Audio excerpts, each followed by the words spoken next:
Selamat datang di Ceratronic Channel. Mohon dukungannya untuk like, subscribe, dan klik tombol lonceng. Halo, selamat pagi, Om Swastiastu, Assalamualaikum warahmatullahi wabarakatuh. Hari ini kita akan membahas mengenai terapi biofeedback ya.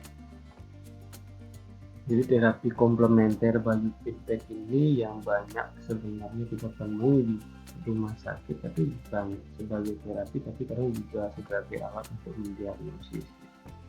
Nah, kita akan bahas satu persatu dari pengertian ya. Nah, pengertian biofeedback ini adalah jenis terapi atau teknik yang dilakukan untuk mengontrol beberapa fungsi tubuh seperti denyut jantung, kemudian suhu tubuh, tekanan darah, guna mengobati dan meredakan penyakit tertentu ya. Terapi ini dapat digunakan untuk menangani berbagai kondisi medis mulai dari nyeri kronis, tekanan darah tinggi, sakit kepala, kemudian juga inkontinensia urin hingga migrain ya. Jadi banyak sekali sebenarnya kegunaan dari terapi biofeedback ya. Kemudian dalam kondisi normal aktivitas tubuh ada dapat dilakukan secara terkendali dan ada juga yang terjadi di luar kendali. Aktivitas terkendali contohnya misalnya berjalan, mengambil barang, makan, minum, duduk, berdiri ya. Kemudian sementara yang terjadi secara otomatis itu seperti bernapas, detak jantung ya, naik turunnya suhu tubuh dan juga tekanan darah. Nah, fungsi tubuh yang dapat dikendalikan terjadi secara otomatis tersebut normal diatur oleh sistem saraf dan terjadi sebagai respon terhadap berbagai keadaan atau kegiatan yang kita lakukan. Misalnya ketika pasien merasa cemas, gembira, atau sedang berolahraga, maka detak jantung otomatis naik. Nah, meski tidak bisa sepenuhnya diatur secara sadar, namun dengan melakukan terapi biofeedback, karena dapat akan memiliki kendali untuk lebih terhadap kontrol dari fungsi-fungsi tersebut ya. Nah, karena memiliki kendali yang lebih besar, maka itu juga bisa lebih terkontrol, tekanan darah juga bisa lebih terkontrol dan suhu tubuh juga bisa terkontrol. Nah, itu terapi yang disebut dengan biofeedback ya. Nah, sebenarnya tubuh kita itu kenapa sih bisa diginikan dengan biofeedback ya, karena tubuh kita itu ada aliran listriknya. Makanya nanti kalau menggunakan terapi biofeedback itu pasti menggunakan elektroda ya, yang terpasang di tubuh kita ya. Nah, itu sebenarnya ya, walaupun untuk ukuran voltase dari listrik yang dihasilkan oleh tubuh manusia tidak seperti tegangan listrik di rumah tangga gitu ya, tapi tegangan itu terjadi karena ya beda potensial ya. Kalau dalam pengertian listrik ya hanya di dalam sel dan di luar sel, karena kan tubuh manusia itu berbeda di cairan dan elektrolit ya.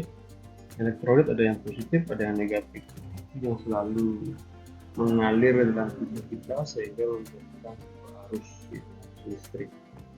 Nah, ini yang bisa dideteksi sehingga untuk mengetahui jantung itu juga menggunakan elektroda untuk apa? Termasuk juga otot-otot ya. Otot untuk pergerakannya juga pasti akan memerlukan mineral dan juga sehingga bisa dikontrol gitu, gerakan otot gitu ya, sehingga ada banyak jenis untuk biofeedback ini.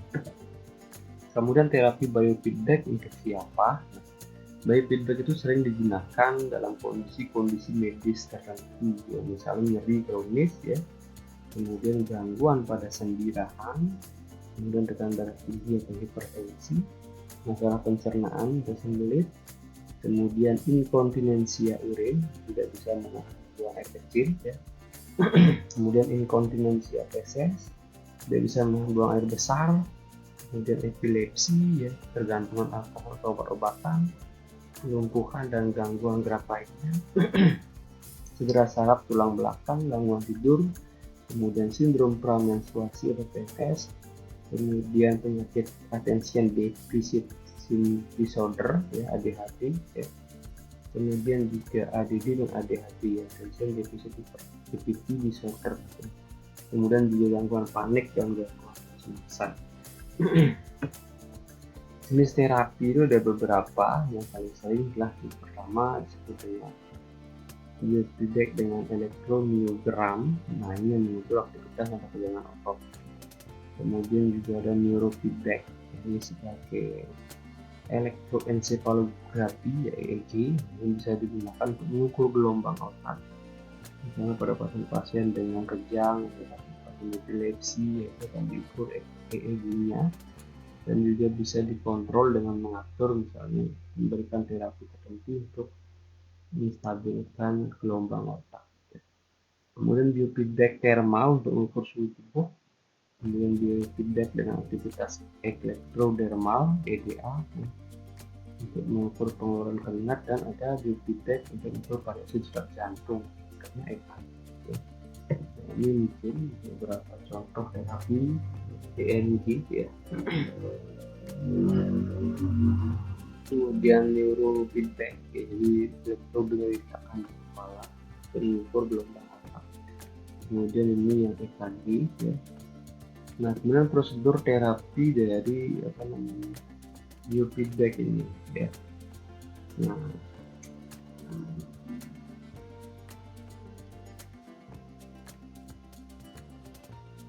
untuk melakukan prosedur ya pasti harus ada persiapan untuk menjalani terapi.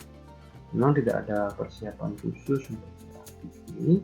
Nah, untuk prosedur sendiri lebih baik pada sesi terapi biofeedback itu elektroda atau sensor listrik akan dipasang pada kulit pasien, kemudian elektroda ini akan mengirim sinyal ke monitor dan menampilkan bisa dalam bentuk grafik atau menunjukkan suara, gambar, cahaya yang menandakan denyut jantung, pernapasan, suhu, keringat atau aktivitas otot pasien. Nah, dalam keadaan stres atau kondisi medis tersebut, tubuh tersebut akan mengalami perubahan. Misalnya otot akan menegang, kemudian jantung dan tekanan darah juga meningkat, laju pernapasan semakin cepat, atau pasien mulai berkeringat. Nah, respon tubuh pasien akan tampak pada monitor. Nah, ketika pasien mencoba untuk menghentikan respon ini, hasilnya juga akan tampak pada monitor. Nah, terapis akan membantu pasien dalam melakukan latihan relaksasi guna mengontrol perubahan fungsi tubuh tersebut untuk kembali normal. Jadi biofeedback ini sebenarnya sebuah untuk mengukur gitu ya, untuk mendiagnostik sebenarnya, dan makanya ada tambahan latihan, misalnya latihan relaksasi ya, seperti latihan pernapasan, kemudian latihan peregangan dan relaksasi otot, dan fokusan pandangan pada gambar yang membuat pasien lebih rileks, mungkin bisa pasien bisa meditasi. Jadi seperti itu prosedur dalam terapi biofeedback. Nah, hasilnya biasanya adalah ya mungkin perlu waktu ya, tidak. Jadi namanya juga terapi, ini bukan terapi yang artinya yang tidak seperti obat medis ya, seperti obat kimia gitu ya. Nah, ini adalah sebuah terapi suportif untuk mendukung sebuah pengobatan terapi oleh dokter ya. Jadi tidak bisa dikatakan bahwa terapi biofeedback ini untuk menghentikan pemberian obat-obatan kimia ya, tanpa berkonsultasi dengan dokter terlebih dahulu. Namanya juga terapi suportif ya, jadi membantu selain dari pemberian kimia. Jadi tidak bisa kita memberikan terapi ini kemudian menghalangi semua pemberian obat-obat oleh dokter ya. Nah, apakah ada resiko untuk terapi biofeedback? Ya pasti ada resiko ya. Nah, misalnya contohnya kalau kita melakukan pengukuran EKG ya, itu misalnya itu yang tertentukan, misalnya kelainan kulit, kemudian artinya gangguan degeneratif, boleh terapi biofeedback ya. Nah, mungkin itu dulu ya penjelasan singkat terkait dengan biofeedback. Nah, mungkin lebih jelasnya sebenarnya kalian akan belajar melalui jurnal-jurnal penelitian, silahkan dibuat nanti tugas, mungkin tugas individu ya, tugas individu adalah menganalisis penelitian terkait dengan biofeedback. Boleh apa saja silahkan dicari di searching di Google Scholar ya, kemudian dianalisis ya.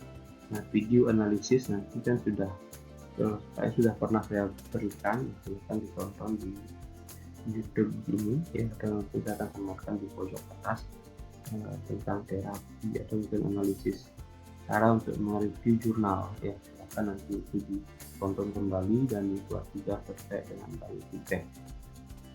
Nanti di sesi praktek kita akan praktek untuk menunjukkan contoh dari terapi biofeedback yang ada di lab ya. Mungkin itu saja dulu ya. Nanti silakan kalian perdalam lagi terkait apa biofeedback ya. Kemudian kalau ada yang tidak dimengerti bisa ditanyakan melalui grup Telegram atau bisa juga di kolom chat dari YouTube ini ya. Baik, terima kasih atas perhatiannya ya. Sampai berjumpa kembali di video selanjutnya.